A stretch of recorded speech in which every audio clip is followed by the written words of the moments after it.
Welcome to Pindar Poetry. We hope you learned something new. You start by making the system safe. Unplug the compressor and open the drain valve until gauge reads 0 psi because residual pressure will injure you. Next, remove the shroud and look for obvious damage: frayed wires, scorched terminals, oil stains, and trace air leaks with soapy water. Once done, measure voltage at the plug and test the motor capacitor. A weak capacitor keeps the motor from starting even if wiring looks fine. These steps prevent needless part swaps and narrow down the actual fault.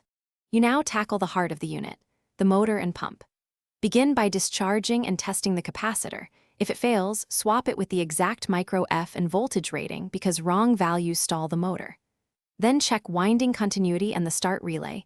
Intermittent contacts mimic a bad motor.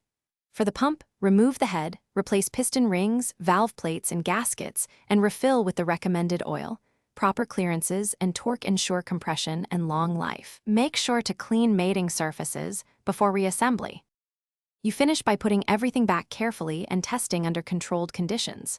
Tighten panels, slowly pressurize the tank while watching for leaks, and ensure the safety relief opens at its set pressure. This protects you and the tank. Run the compressor long enough to verify stable pressure, normal noise, and motor temperature, because early signs reveal misalignment or bearing failure. If it still won't start, focus troubleshooting on the capacitor, start relay, and inrush current compared to the nameplate. Those 3 items solve most non-start issues. Thanks for watching. Consider subscribing if we helped you.